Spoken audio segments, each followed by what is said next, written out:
Have you ever felt manipulated and wished you could turn the tables? We've all been there, haven't we? Manipulation, the act of controlling or influencing another person's behavior or emotions, often for one's own advantage, is a pervasive part of our social landscape. This can range from subtle nudges to blatant coercion, leaving us feeling cornered, exploited, or even betrayed. But what if we could equip ourselves with the tools to neutralize these manipulative tactics, to deactivate the puppet strings that someone may be trying to pull? What if we could, in essence, manipulate the manipulator? This is not about becoming a manipulator ourselves, but about understanding the game being played and learning to navigate through it with our integrity intact. In this video, we will explore how to do just that, manipulate the manipulator. We'll delve into the psychology behind manipulation, reveal its tricks, and empower you with strategies to turn the tables. So buckle up for an enlightening journey. The first step to neutralizing manipulation is understanding the manipulator. Manipulators come in many shapes and sizes, but they all have one thing in common. They use certain tactics to control or influence others. To understand them, we must first delve into their common traits. A manipulator often exudes charm, but it's a facade, a smokescreen to disguise their ulterior motives. They have an uncanny ability to twist words and facts, creating a distorted reality that suits their narrative. They are masters of emotional exploitation, using guilt and fear as their primary weapons. Another trait to recognize is their constant need for control. A manipulator craves power and will go to great lengths to maintain it. They often create a sense of urgency, pressurizing their victims to make hasty decisions without giving them time to think. Now, let's unravel their tactics.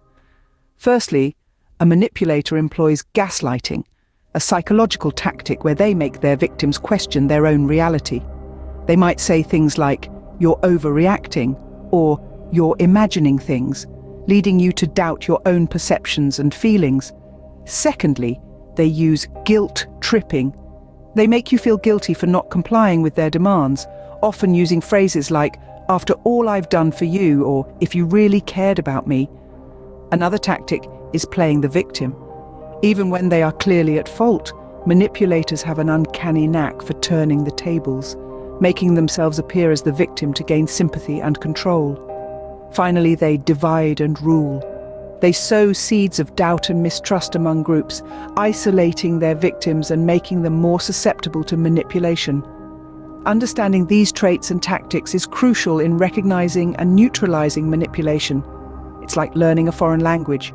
Once you understand the syntax and vocabulary, you can decipher the message. Armed with this knowledge, you can begin to recognize manipulation when it occurs. Now let's delve into the first technique, the power of your tone of voice. Imagine your voice as a brush and your words as the paint.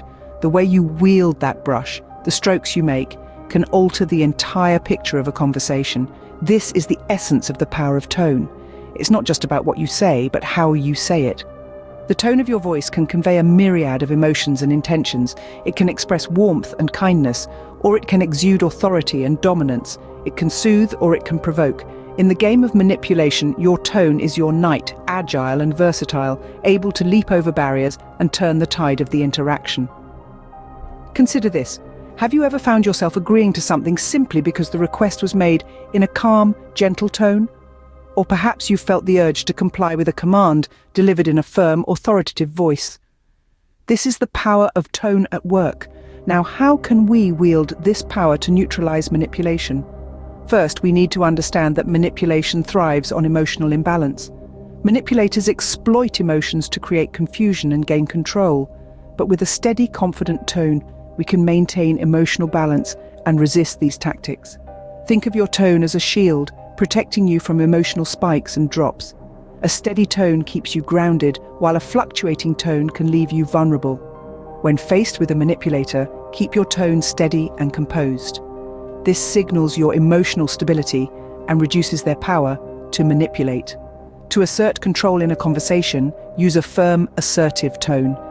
This can deter manipulative tactics by establishing your authority. It's like drawing a line in the sand, setting boundaries that the manipulator cannot cross. Remember, your tone should reflect your intent, not your emotions.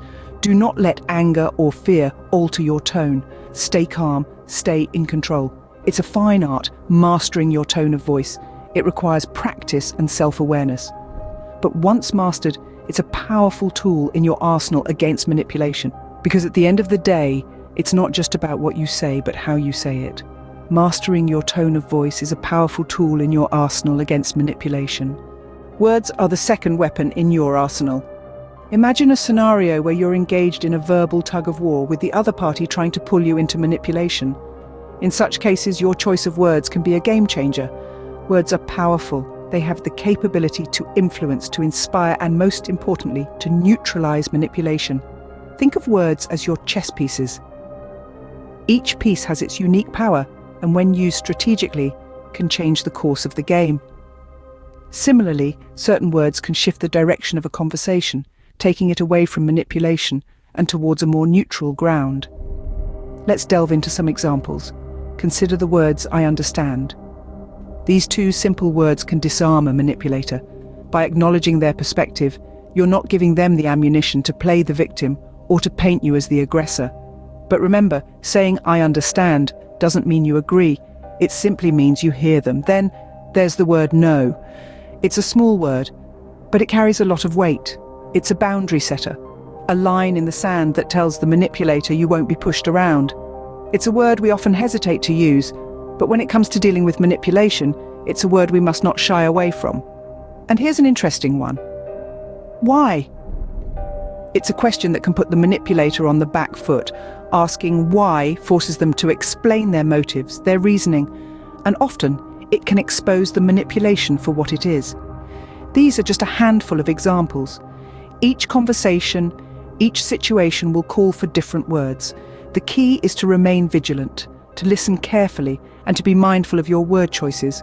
With the right words, you can steer the conversation away from manipulation. The eyes, they say, are the windows to the soul. A profound statement, isn't it? It holds true, especially in scenarios where you aim to assert dominance and neutralize manipulative tactics.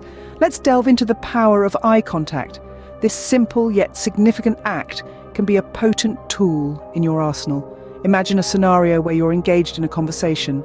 By maintaining eye contact, you're doing more than just looking at the person. You're actively communicating your interest, your concentration, and your presence in that moment. Eye contact can also be a subtle demonstration of authority.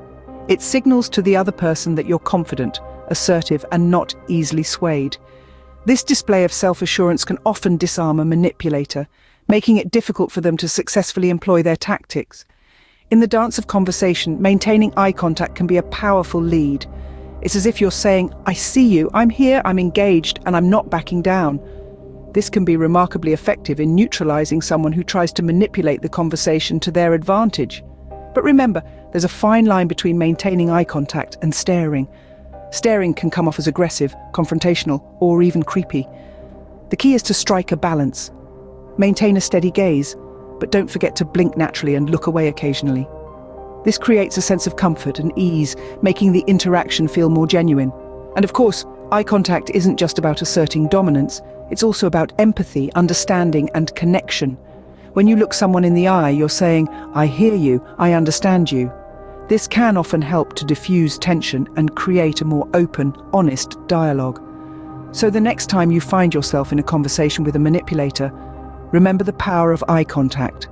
Harness it. Use it to your advantage. Assert your presence, your confidence, and your authority. Let your eyes speak volumes. Let them convey your strength and resilience. By maintaining eye contact, you can keep the manipulator in check. We've covered a lot of ground today. We've journeyed through the intricate labyrinth of understanding the manipulator, unraveling their tactics, and identifying their triggers. We've delved into the power of tone, how the timbre and modulation of your voice can shift the dynamics of a conversation and put you in the driver's seat. We've navigated the sea of words, selecting those that can disarm even the craftiest manipulator. And we've harnessed the power of eye contact, a tool so potent it can convey volumes without uttering a single word. These are not just techniques, but weapons in your arsenal to neutralize and deactivate any manipulator you encounter. Remember, every interaction is a dance, and with these techniques, you can lead even when you're being led. So, step forth with confidence, knowing that the power to influence is within you. With these techniques at your disposal, you're well equipped to neutralize and deactivate any manipulator you encounter. Don't forget to subscribe to the History Television channel for more enlightening content like this.